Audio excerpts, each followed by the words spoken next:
जय हिंद एवरीवन, स्वागत है आपका हमारे channel Indian defence news Hindi में, जहां आपके लिए लेकर के आते हैं इंडियन डिफेंस के प्रमुख अपडेट्स को कम से कम समय में। तो चैनल को सब्सक्राइब करना मत भूलिएगा। तो आइए शुरू करते हैं आज का अपना ये एपिसोड। एक तरफ जहां इंटरनेट मीडिया में SU-57 फैलन और F-35 को लेकर डिबेट काफी ज्यादा चल रही है और लोग ये मान के चल रहे हैं कि इनमें से किसी एक एयरक्राफ्ट की डील कभी भी फाइनलाइज हो सकती है, उनके लिए एक बड़ा झटका है। भारतीय वायुसेना के वेटरन ने मीडिया को दिए गए वक्तव्य में ये कहा है कि भारतीय वायुसेना फिलहाल इनमें से किसी की तरफ देख नहीं रही है, क्योंकि इनमें बहुत सारी दिक्कतें हैं जो भारत को फेस करनी पड़ेंगी। अगर हम SU-57 को देखें तो सबसे बड़ी चीज़ तो ये है कि अभी ये एक true fifth generation fighter aircraft नहीं है, ये अंडर डेवलप्ड है। अभी ये डेवलपमेंट फेज से गुजर रहा है और ये भारत की रिक्वायरमेंट को पूरा करने में फिलहाल तो सक्षम नहीं है। अगर रशिया इसमें इंडियन सिस्टम को इनकॉर्पोरेट करने की बात करता है तब तो हमारे लिए सही होगा, लेकिन पेमेंट हमारे लिए एक बहुत बड़ी दिक्कत होने वाली है। वहीं F-35 पर बात करते हुए भारतीय वायुसेना के अधिकारी ने कहा कि F-35 की जहां तक बात रही तो ये अभी भारत के पास ऐसा इकोसिस्टम नहीं है जहां पर इनको एकोमोडेट कर सकें। और दूसरी चीज़ ये है कि क्या अमेरिका भारत को अलाउ करेगा कि इंडियन सिस्टम को हम इंटीग्रेट कर पाएँ, और इसके रखरखाव, मेंटेनेंस और इसका इंफ्रास्ट्रक्चर भारत के लिए एक बड़ी दिक्कत होने वाला है। और इसीलिए ये निर्णय नज़दीक भविष्य में तो आता दिखाई नहीं पड़ रहा है, लेकिन ये भारत के रक्षा मंत्रालय के ऊपर है कि वो इस पर क्या सोचते हैं।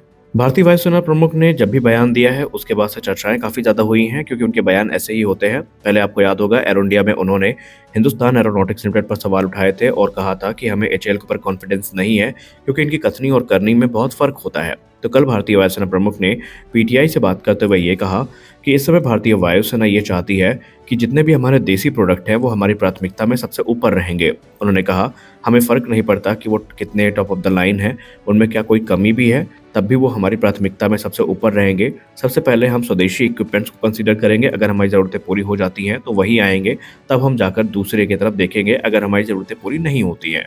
उन्होंने कहा कि HAL को चाहिए कि कम से कम तकरीबन 35 से 40 एयरक्राफ्ट प्रति वर्ष की दर तक प्रोडक्शन रेट को बढ़ाया जाए, लेकिन इसमें उन्होंने कहा कि ये चरणबद्ध होने वाली प्रक्रिया है, आप इसको एक दिन में एक्सपेक्ट नहीं कर सकते। लेकिन फिलहाल अगर HAL चाहे तो अपने एसेट्स को ऐड करके 30 एयरक्राफ्ट प्रति वर्ष की दर तक का जो प्रोडक्शन रेट है वो बढ़ा सकती है। वहीं इसके अलावा प्राइवेट प्लेयर्स को लेकर उन्होंने कहा कि अगर प्राइवेट प्लेयर्स पार्टी को ज्वाइन करते हैं तो वो भी तकरीबन 12 से 18 एयरक्राफ्ट प्रति वर्ष की दर तक बना सकते हैं। आपको बता दें कि यहाँ पर एक रेफरेंस है जो आपको जानना जरूरी है। इसके पहले भारत सरकार की तरफ से एक कमेटी का गठन किया गया है और वो कमेटी की जिम्मेदारी ही यही है कि तेजस मार्क 1 के प्रोडक्शन को कैसे बढ़ाया जाए, इसकी एक डिटेल्ड रिपोर्ट उन्हें प्रस्तुत करनी है। और उस कमेटी में भी यही चीज़ इंगित करी गई है कि आने वाले भविष्य में प्राइवेट सेक्टर को एक सेपरेट प्रोडक्शन लाइन दी जा सकती है, जहाँ पर वो 12 से 15 एयरक्राफ्ट प्रति वर्ष की दर तक बना सकते हैं।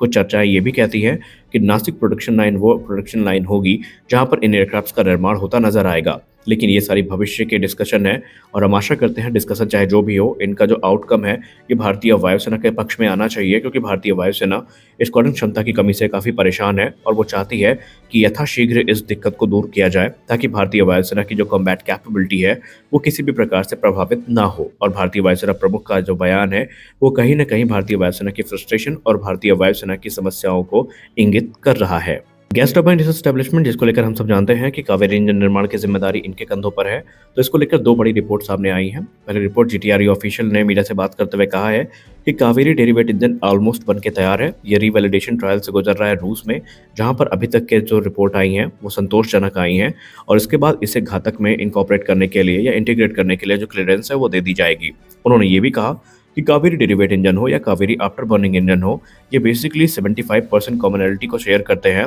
और ये प्रमाण है कि आने वाले भविष्य में हमारे जो भविष्य के प्रोग्राम हैं इनमें काफ़ी तेज़ी देखने को मिलेगी। उन्होंने कहा कि कावेरी इंजन जो ड्राई कावेरी इंजन है, इसने मैक्सिमम या पीक थ्रस्ट की बात करें तो 51 किलोन्यूटन का दिया है, और अगर आप इसे बेसिकली ब्रह्मोस एरोस्पेस के द्वारा जो आफ्टर बर्नर सेक्शन डेवलप किया गया है उससे ऐड करते हैं, उसे मल्टीप्लाई करते हैं, तो ये थ्रस्ट आपको तकरीबन 79 किलोन्यूटन का मिलता है। हालांकि अभी भी ये तेजस की ज़रूरत को पूरा करने के लिए सफिशिएंट तो नहीं है, लेकिन उन्हें इस बात का भरोसा है कि कावेरी 2.0 इंजन की शुरुआत जो कि हो चुकी है उसमें ये तकरीबन 90 से लेकर 98 किलोमीटर तक का थ्रस्ट प्राप्त करेंगे, जो कि तेजस मार्क 2 को भी पावर करने के लिए सफिशिएंट होगा, और ये सारा काम 1 दशक के अंतर्गत पूरा किया जाएगा। तो इस वीडियो में बस इतना ही, मिलते हैं अगले वीडियो में कुछ और रिपोर्ट्स के साथ। तब तक के लिए जय हिंद।